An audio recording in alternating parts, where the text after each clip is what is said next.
Hello everyone, it's Eric here. Over the past few months, I've been simplifying my investments by focusing on a specific index fund, the FTSE 250. And that ignores the world's largest market, which is the US. So in this video, I'll discuss ETFs that focus on the US, and I'll provide a detailed analysis of some of the different types of ETFs, along with their advantages and disadvantages. And most of you will recognize me as a passive investor, meaning I typically don't invest in individual stocks, rather index funds. When it comes to my pension or retirement savings, I allocate a significant proportion to index funds. And the reason is straightforward. I'm aware of the risks associated with individual stocks, and I also acknowledge that in the long run, my active investments are likely to underperform compared to simply investing in an index fund. So my strategy for managing my pension differs from my everyday investment activities. I'm guessing some of you might be the same.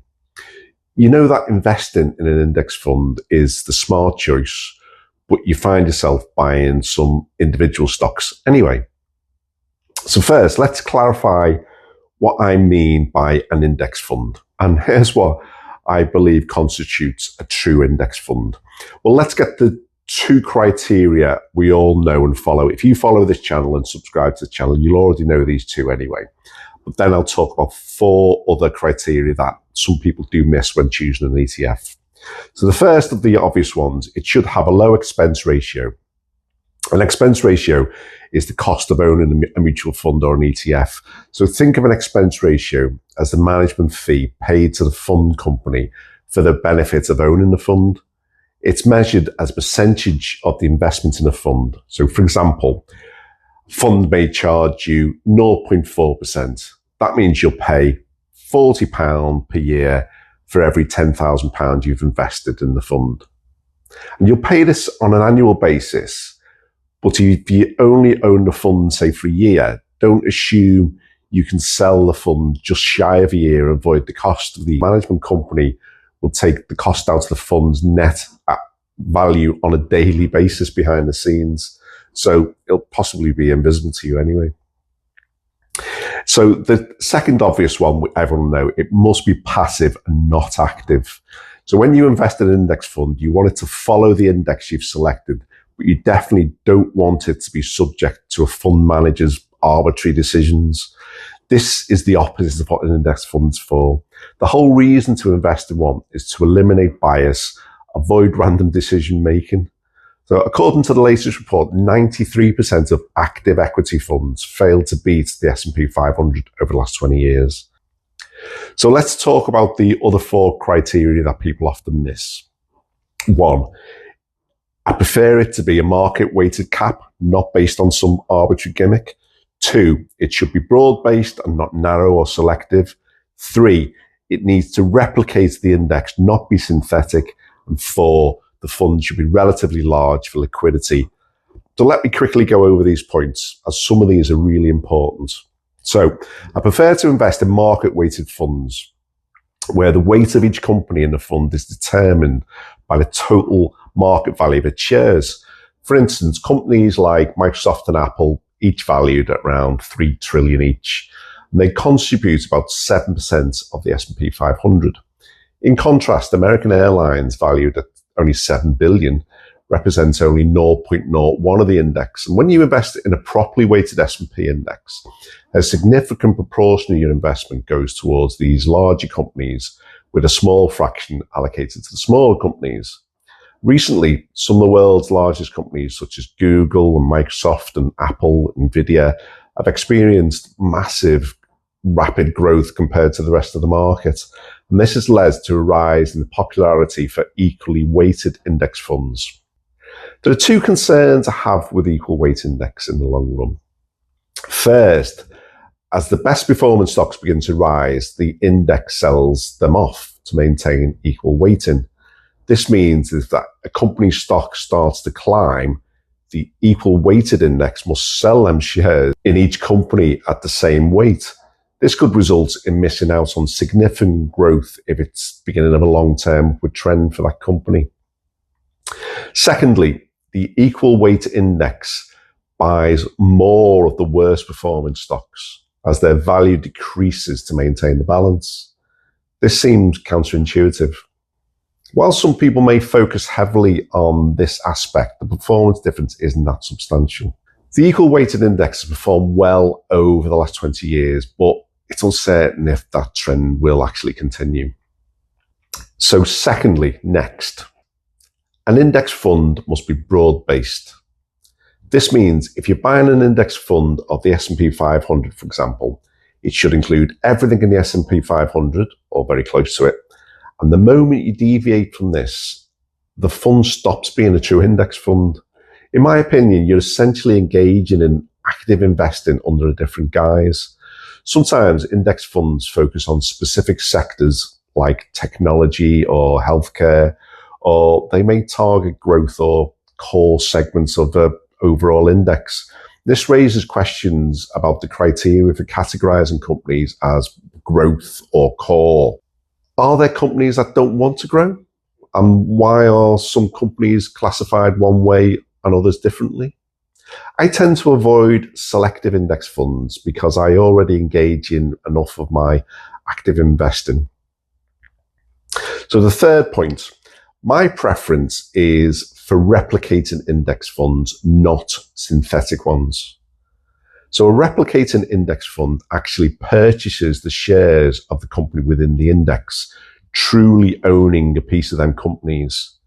Major stockholders like BlackRock and Vanguard and State Street operate these type of funds, buying shares because people invest in them. It's that simple. So when you invest in a global stock market index, that fund acquires shares from thousands of companies worldwide. In contrast, a synthetic fund doesn't buy shares. Instead, it engages in complex trades using derivatives to mimic the returns of the index. However, this introduces an additional layer of risk.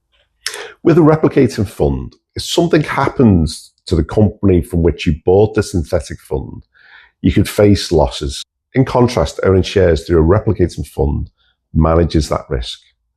The most popular index is the S&P 500, and this comprises the top 500 largest companies in the United States. There's also the US Stockmarket Index, which includes all the smaller companies, and then there's the World Stock Market Index, which includes companies from markets worldwide. You can even buy an index of specific countries, like I do. I buy the FTSE 250, but you can also buy the FTSE 100. However, you can be more selective. The US market is less selective because it makes up a larger proportion of the global index. The world stock market is the most comprehensive as it's the most broad-based, including companies from all over the globe. Currently, US companies are performing well. But in the next decade, companies from China or Europe or South America or other regions could excel. And investing in the world index allows you to have exposure to these markets. So it doesn't matter which countries are doing well or not. Just be cautious, as not all world index funds are as inclusive as they claim. The MSCI World Index is the benchmark for many popular world index funds, particularly in Europe. It captures large and mid-cap developed markets with 1,430 constituents, while 1,430 is not as many as you think. It actually includes 23 countries, and there's actually over 200 countries. It's limited to developed market countries and often has slightly higher expense ratios. So regarding investing in the United States, over the last 13 years, the US stock market has outperformed the rest of the world. This performance has occurred in cycles in the past, and the current cycle has lasted 13 years, but some speculate it may switch back, suggesting a world index might be better than the one focused solely on the US. However, not everyone agrees with this view, because the stock market has fundamentally shifted over the last 15 years. What if the shift isn't cyclical? What if it's here to stay, driven by transformative technologies like the internet and the iPhone, which have changed everything, including the stock market? Companies now generate revenue on a global scale, whereas previously they primarily earned income within their domestic markets. For example, back in 1994, the largest companies in the S&P were predominantly US-based, such as Exxon, Mobil, Walmart, and Raytheon.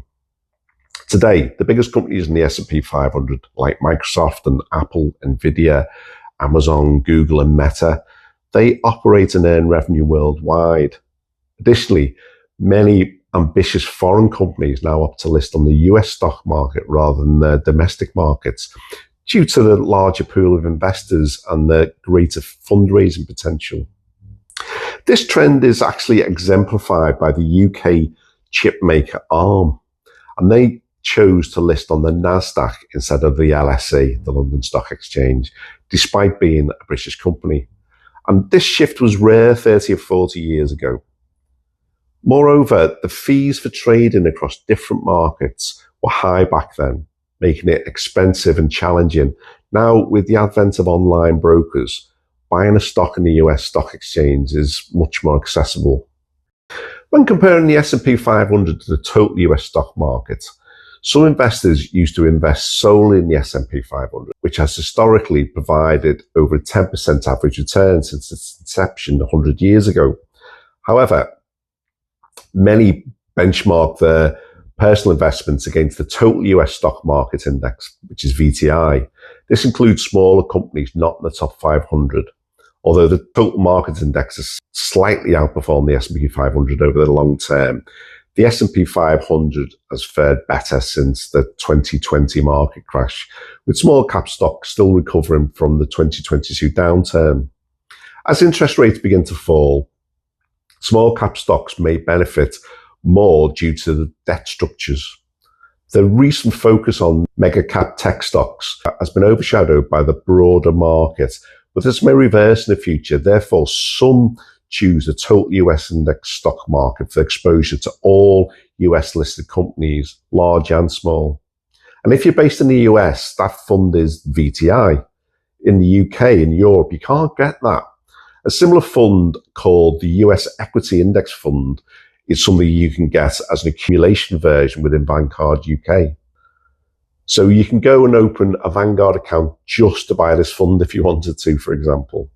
Remember, this total US index is mostly made up of the S&P 500 anyway, and the other companies are only small. So actually, it's going to be pretty similar.